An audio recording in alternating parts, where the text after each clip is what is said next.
Pintu teater 1 telah dibuka.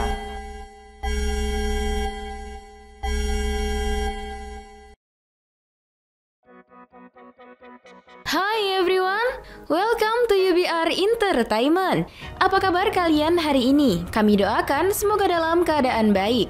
Kali ini kita akan membahas seluruh alur cerita lengkap film Joint Security Area versi UBR Entertainment.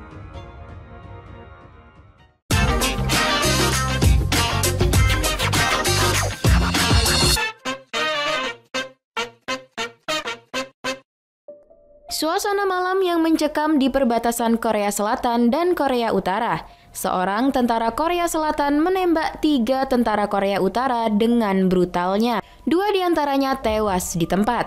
Tentara Korea Selatan tersebut melakukan itu sebagai upaya melarikan diri setelah ia diculik di tempat tersebut. Begitulah kejadian yang diungkapkan oleh tentara Korea Selatan tersebut, yaitu Sersan Soo-hyuk. Namun, apakah memang begitu kebenarannya? Kejadian sebenarnya jauh lebih memilukan daripada itu, yang tentunya akan membuat kalian terkejut. Oke, mari kita lanjutkan. Semenjak pecah Perang Korea puluhan tahun yang lalu, Korea terbagi menjadi Korea Selatan dan Korea Utara. Perbatasan kedua negara dijaga dengan sangat ketat oleh kedua belah pihak. Ketatnya penjagaan kedua negara dapat terlihat dari sikap penjaga-penjaganya yang memasang badan dengan sikap tegap. Tidak seperti beberapa kondisi perbatasan darat di negara lain. Daerah penjagaan ini dinamakan Daerah Keamanan Bersama atau Joint Security Area yang merupakan zona demilitarisasi kedua negara. Tepat pada perbatasannya, kedua negara hanya dibatasi satu petak kecil garis batas yang bahkan tidak sejauh jangkauan tangan.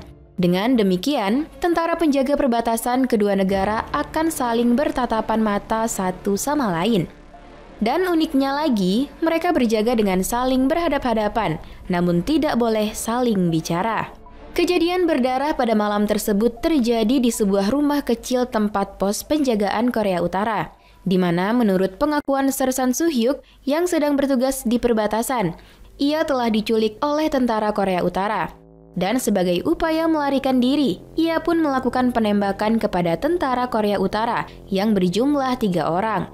2 diantaranya tewas dan 1 lagi tertembak di bahunya.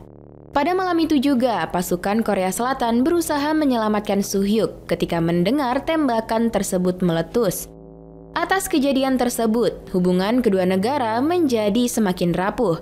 One small spark could burn the whole forest down. Dan PBB sebagai pihak yang netral kemudian turun tangan untuk mengusut tuntas kejadian itu agar dapat meredakan ketegangan. Mayor Sophie dari Swiss dan seorang tentara dari Swedia adalah utusan dari PBB yang ditugaskan untuk menyelidiki kasus itu. Meski merupakan warga negara Swiss, namun Mayor Sophie mempunyai darah Korea. Diketahui ayahnya adalah orang Korea. Mayor Sophie dan rekannya itu pun terbang ke Korea dan langsung mendatangi markas tentara Korea Selatan di zona demilitarisasi tersebut. Bagi Mayor Sophie yang berdarah Korea, ini adalah pertama kalinya ia pulang kampung. Sesampainya di sana, mereka bertemu dengan salah seorang petinggi tentara Korea Selatan dan juga Soo-hyuk yang tampak masih syok dengan kejadian itu. Soo-hyuk telah mengakui melakukan penembakan. Dalam pernyataannya, Soo-hyuk menjelaskan bahwa malam itu ia dipukul dan diculik hingga terbangun di rumah penjagaan Korea Utara. Lalu ia diam-diam melarikan diri dan menembak 3 tentara Korea Utara. 2 orang diantaranya pun tewas.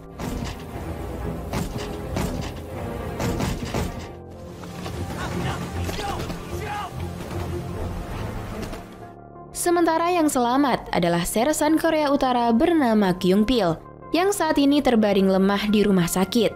Namun Kyung-pil dalam pernyataannya menyatakan bahwa Soo-hyuklah yang menerobos masuk ke rumah penjagaan Korea Utara dan menembak semua orang. Kyung-pil yang terluka pun membalas tembakan hingga dapat mengenai kaki Soo-hyuk. Mayor Sophie menjadi bingung dengan kedua pernyataan yang berbeda tersebut. Ditambah kedua tentara tersebut enggan untuk bercerita panjang lebar padanya dan hanya menuliskan pernyataan masing-masing. apa yang sebenarnya terjadi. Mengapa pernyataan kedua sersan Korea Utara dan Selatan ini berbeda? 정확히 군사분계선 위에 쓰러지다니. Mayor Sophie melanjutkan penyelidikannya ke masing-masing pos Korea Utara dan Selatan untuk menemukan petunjuk dan bukti-bukti yang bisa membantu dalam penyelidikan tersebut. Mayor Sophie juga pergi ke rumah sakit, di mana mayat korban baku tembak itu berada. Laporan otopsi menunjukkan bahwa seorang tentara bernama Woo Jin ditembak 8 kali, yang artinya menunjukkan dendam sang penembak. Selain itu, 1 peluru tidak diperhitungkan. Mayor Sophie lalu melanjutkan investigasinya pada seorang perwira yang bernama Nam Sung Sik. Sung Sik bertugas di rumah penjagaan Korea Selatan bersama Soo Hyuk. Namun Mayor Sophie belum mendapatkan jawaban yang dia inginkan. Kemudian dia melanjutkan ngobrol dengan rekannya tentang pistol dan peluru yang digunakan pada saat baku tembak. Ada hal yang mengganjal di sini, di mana pistol itu hanya bisa dimuat 15 butir peluru, sedangkan peluru yang ditemukan berjumlah 16 butir. Mayor Sophie dan rekannya pun menginterogasi Soo Hyuk dan memintanya untuk memperagakan bagaimana cara menggunakan dan mengisi peluru pistol. Namun apa yang diterka oleh Mayor Sophie dan rekannya salah. Soo Hyuk melakukan itu dengan normal, yaitu 15 butir peluru. Di sini diketahui kalau Soo Hyuk sangat ahli dalam menggunakan senjata, dan salah satu perkataannya yang bagus di sini adalah, yang terpenting dalam perang bukanlah kecepatan, melainkan membuat dirimu tenang dan berani. Kemudian setelah itu Mayor Sophie kembali melakukan investigasi dan mencari informasi tentang Soo Hyuk kepada orang-orang terdekatnya. Mayor Sophie lalu mendapatkan informasi kalau Soo Hyuk adalah orang yang baik. Begitu juga dengan Sung Sik. 모르셨어요? 남성식 일병이라고 같은 소린데? Mayor Sophie kembali lagi mewawancarai Soo Hyuk. Namun di sisi lain, ketika Sung Sik sebagai saksi juga diinterogasi, ia malah mencoba bunuh diri dengan cara melompat keluar dari jendela ruang interogasi yang membuatnya tewas seketika.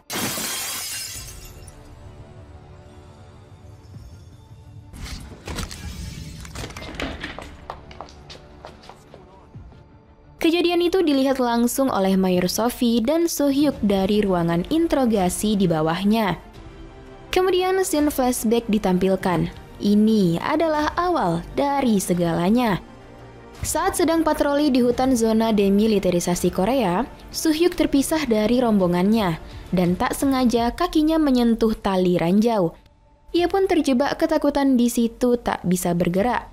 Soo Hyuk mencoba meminta bantuan rekan-rekannya, namun belum mendapatkan jawaban. Ia hanya berdiam diri dan mencari cara untuk melepaskan diri dari perangkap ranjau tersebut.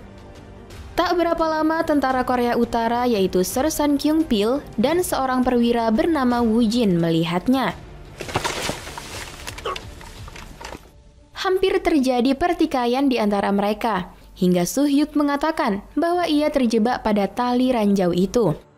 Saat Kyung Pil dan Woo Jin dengan cueknya hendak pergi, Soo Hyuk yang ketakutan meminta tolong pada dua tentara Korea Utara tersebut. Kyung Pil dan Woo Jin yang sejatinya adalah musuh, malah membantu Soo Hyuk untuk melepaskan diri dari ranjau itu. Soo Hyuk tampak cengeng dengan air mata yang keluar membasahi pipinya. 잡아들아, 선물이야. Saat berhasil melepaskan diri, Kyung Pil memberikan hadiah pelatuk ranjau itu pada Soo Hyuk agar dia mengingat kejadian ini, hingga akhirnya mereka berpisah pada malam itu. Semenjak kejadian itulah, Soo Hyuk menjadi dekat dan berteman dengan Kyung Pil dan Woo Jin. Mereka diam-diam saling berkirim surat, hingga akhirnya Soo Hyuk memberanikan diri untuk datang ke rumah penjagaan Korea Utara.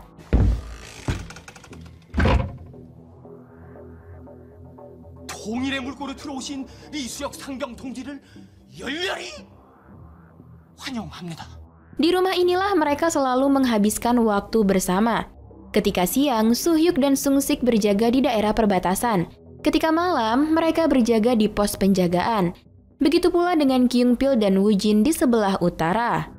Soo Hyuk lalu mengajak Sung Sik untuk bergabung dalam pertemanan mereka. Tentu, Sung Sik awalnya sangat gugup. Namun akhirnya, ia pun juga bersahabat dengan Kyung Pil dan Woo Jin. Mereka menjadi sangat akrab dan setuju untuk meninggalkan idealisme politik perang kedua negara, namun tetap cinta dan setia kepada tanah air masing-masing. 불륜을 저질렀냐 아니면 뭐 우리가 군사기밀을 팔아먹었냐. Mereka berempat selalu bertemu secara diam-diam di rumah penjagaan Korea Utara dan bermain bersama. Soo-hyuk dan Sung-sik selalu membawakan barang-barang modern yang belum pernah dilihat oleh Kyung Pil dan Woo Jin. Dan tentu saja mereka sangat tertarik dengan hal yang demikian. Begitu pula dengan Kyung Pil dan Woo Jin yang menghadiahkan Soo-hyuk dan Sung-sik banyak hal, termasuk pengetahuan berperang.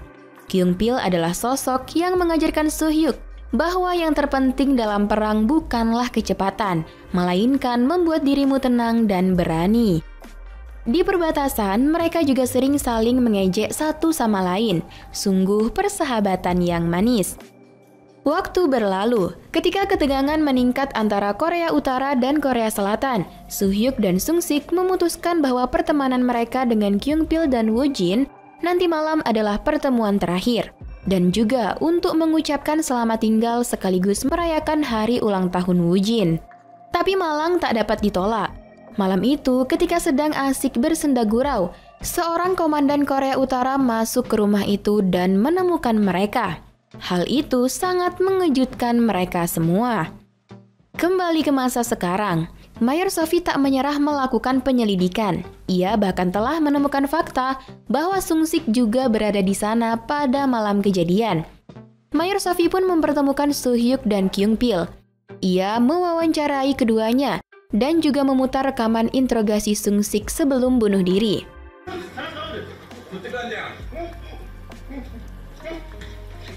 Saat itu Soo-hyuk tak bisa membendung kesedihannya atas segala yang terjadi dan hal itu bisa merugikan semua pihak. Kyung Pil lalu berpura-pura menyerang Soo-hyuk. Ketegangan pun terjadi di ruangan itu. Dan reaksi emosional yang aneh antara Kyung Pil dan Soo-hyuk selama pertemuan menyebabkan Mayor Sophie curiga bahwa Kyung Pil berusaha untuk melindungi Soo-hyuk dan Soo-hyuk selama ini bungkam sebab melindungi Kyung Pil.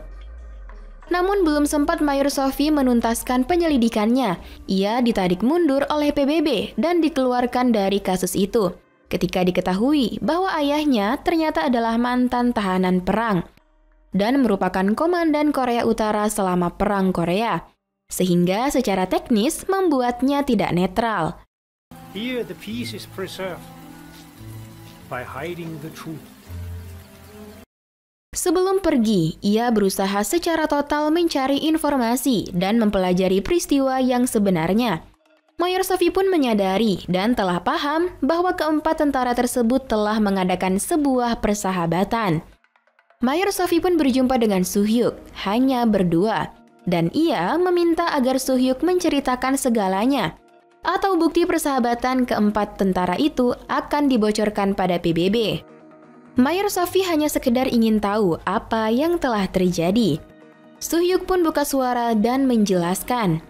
Pada malam itu, setelah mereka berempat ditemukan oleh Komandan Korea Utara, semua orang menjadi panik. Soo-hyuk dan komandan tersebut saling menodongkan senjata. Komandan Korea Utara itu begitu marah melihat apa yang terjadi. Begitu pula dengan Woo Jin yang panik dan diperintahkan untuk menembak tentara Korea Selatan itu. Kyung Pil mencoba menenangkan semua pihak. Ia menjelaskan pada komandan bahwa Soo-hyuk dan Sung-sik mau bergabung bersama Korea Utara. Ketika situasi sedikit kondusif, komandan tersebut mencoba mengambil radio komunikasinya, tetapi Sung-sik lebih dulu menembaknya. Melihat itu, Woo Jin menarik pistolnya lagi. Sung-sik pun menembaknya. Soo-hyuk yang kalut juga menembak Woo Jin dan mengenai jari Kyung Pil.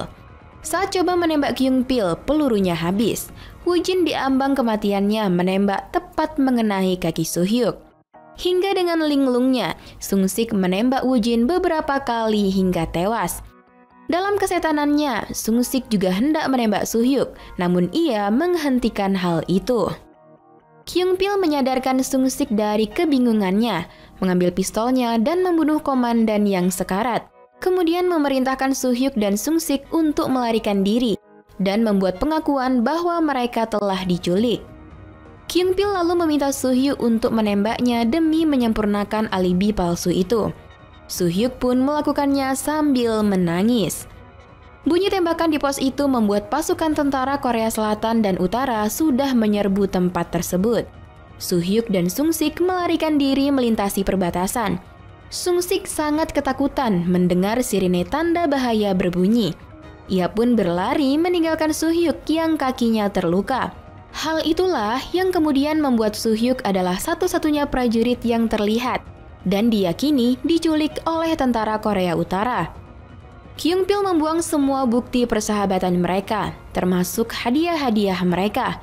Hingga malam itu berakhir dengan terjadinya saling serang antara Korea Selatan dan Korea Utara di zona demilitarisasi tersebut.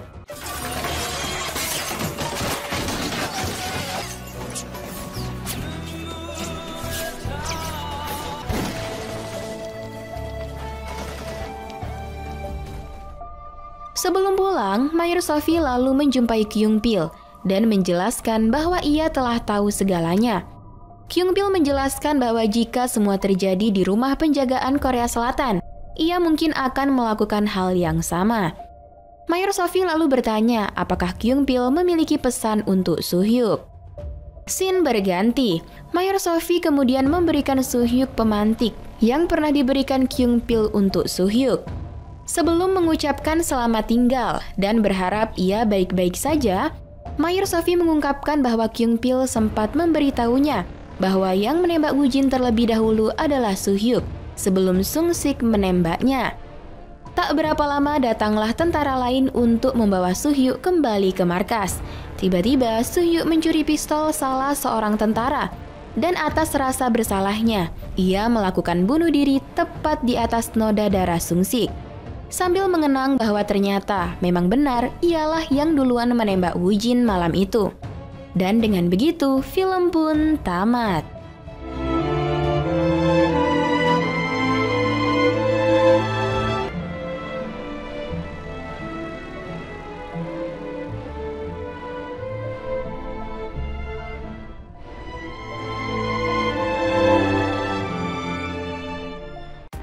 Joint Security Area merupakan film Korea Selatan yang dirilis pada tahun 2002. Sungguh film yang luar biasa. Film karya Park Chan-wook ini syarat akan nilai dan makna. Melihat unsur-unsur dalam film ini, layak jika film ini diganjar banyak penghargaan. Kita jadi belajar bahwa peperangan hanya akan meninggalkan trauma mendalam dan betapa sulitnya menjadi seorang prajurit tentara, apalagi untuk negara konflik. Di balik pola hidup para penjaga perbatasan yang seakan terlihat kaku, lewat film ini kita akan diajak untuk melihat jawaban dari pertanyaan sederhana. Apa yang mereka lakukan ketika malam tiba? Pertanyaan tersebut menyiratkan banyak jawaban, dan film ini memberi satu kemungkinan jawaban yang sangat manusiawi. Dengan sedikit banyak melupakan peran mereka sebagai penjaga perbatasan dan melihat diri mereka sebagai manusia-manusia biasa, kemungkinan yang terlihat dalam film ini sangat mungkin terjadi. Sisi-sisi penjaga perbatasan yang keras di satu sisi, namun lunak di sisi lain, menjadi daya tarik yang sempurna dari film ini. Untuk pemeranan tidak perlu dipertanyakan lagi. Karakter utama dan pendukung membawakan perannya dengan sangat baik. Lalu masuk pada penilaian, UBR Entertainment memberi rating film ini 8,2. Like dan share ke teman-teman tersayangmu agar mereka juga ikutan tahu update film-film menarik ini. Dan jangan lupa subscribe channel UBR Entertainment. Kamsahamnida.